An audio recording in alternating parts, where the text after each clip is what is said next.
दिल्ली में इस बार बहुत ही दिलचस्प कहानी निकल के आई, वो है तिरंगा कौन फहराएगा। हालांकि इस कहानी का अब पटाक्षेप हो गया है और दिल्ली के उपराज्यपाल ने दिल्ली के परिवहन और गृह मंत्री कैलाश गहलोत को नामित किया है कि वो इस बार 15 अगस्त स्वतंत्रता दिवस पर राष्ट्रीय ध्वज तिरंगा फहराएंगे। लेकिन जिस तरह से उपराज्यपाल ने इसकी घोषणा की है उससे ये मामला जो है खत्म होने के बजाय इससे बहुत सारी और चर्चाएं शुरू हो गई हैं। पहले आपको खबर बता देता हूं, फिर इसके बाद जो अटकलें चल रही हैं उस पर चर्चा करूंगा।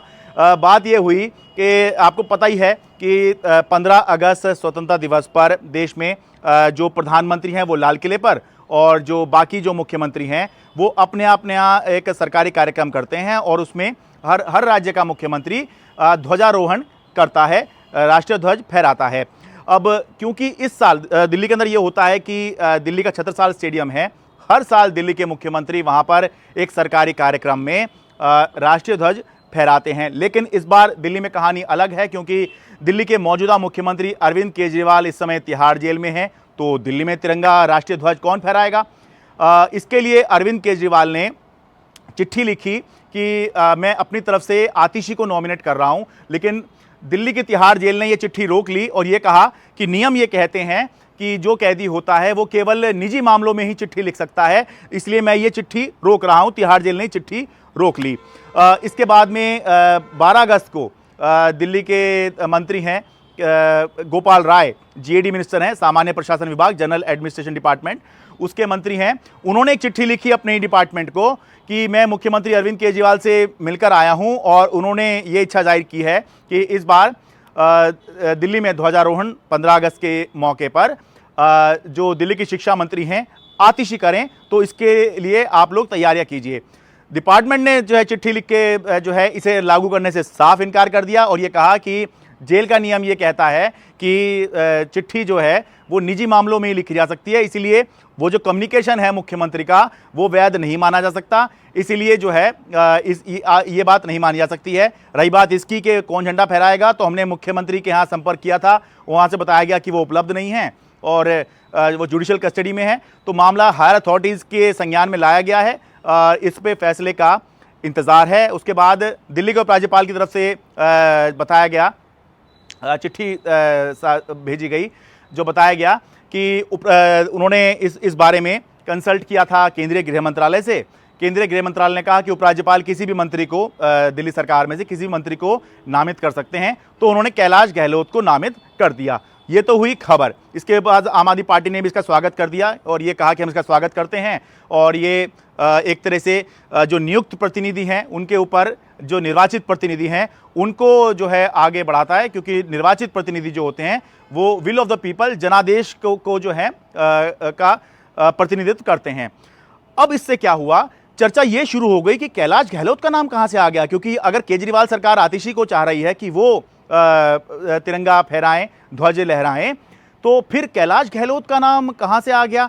सवाल उठने लगे कि क्या कैलाश गहलोत बीजेपी की तरफ झुक रहे हैं, और ये भी अटकलें लगने लग गई कि कैलाश गहलोत बहुत ज़्यादा पॉलिटिकल एक्टिविटी में भी दिखाई नहीं देते हैं। क्या कहीं ऐसा तो नहीं है कि केजरीवाल सरकार का एक मंत्री बीजेपी की तरफ जा रहा हो।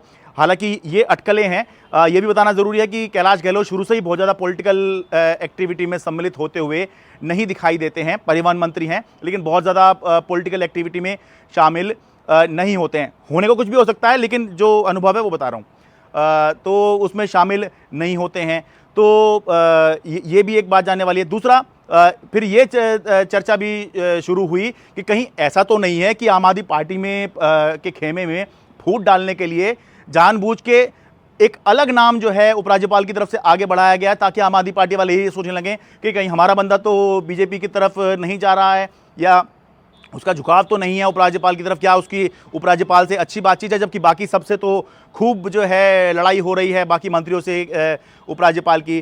तो ये भी उठा। सवाल ये भी है कि क्या ये एक तरह का दाव है, क्या इस दाव में अरविंद केजरीवाल जीते हैं या इस दाव में उपराज्यपाल जीते हैं? क्योंकि एक तरफ से ये देखने का तरीका है कि एक तरफ से ये देखिए कि अल्टीमेटली तिरंगा कौन फहराएगा 15 अगस्त को। 15 अगस्त को तिरंगा केजरीवाल सरकार के मंत्री ही तो फहराएंगे, आतिशी नहीं फहराएंगी तो कैलाश गहलोत फहराएंगे।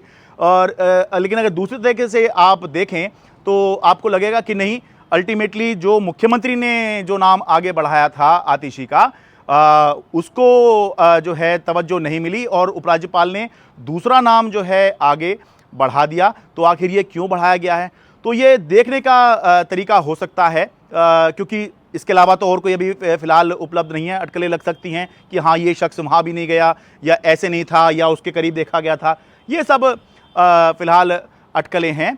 लेकिन इस एक मामले से कि तिरंगा कौन फहराएगा, बहुत से लोग ये भी जानना चाह रहे हैं कि इसमें सही क्या है, गलत क्या है। तो जवाब ये है कि इसमें कोई रूल्स रेगुलेशन या कोई तय ऐसा प्रोसीजर नहीं है जिसके तहत हम ये कहें कि भाई ये कानून में ये लिखा हुआ है, या गाइडलाइंस ये कहती है, डूज एंड डोंट्स ये हैं कि अगर मुख्यमंत्री उपलब्ध नहीं हैं तो ये झंडा फहरा सकते हैं। क्योंकि ऐसी परिस्थिति तो बनी ही पहली बार के मौजूदा मुख्यमंत्री झंडा फहराने के लिए उपलब्ध नहीं हैं।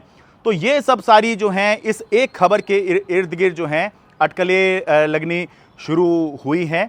और अब ये देखना है कि क्योंकि अभी समय है 15 अगस्त स्वतंत्रता दिवस में, क्या उससे पहले भी इस मामले में कोई मोड़ आना बाकी है, या फिर हम ये मान लें कि अब सब कुछ ठीक है और कैलाश गहलोत ही वो सम्मान प्राप्त करेंगे जो एक मुख्यमंत्री को प्राप्त होता है, और वो होता है स्वतंत्रता दिवस जैसे बड़े मौके पर, 15 अगस्त जैसे बड़े मौके पर राष्ट्रीय ध्वज इतने लोगों के बीच में एक सरकारी कार्यक्रम के दौरान फहराने का। ये इस पर हमें आगे आने वाले समय में हमारी नज़र रहेगी। Sharad Sharma, NDT media.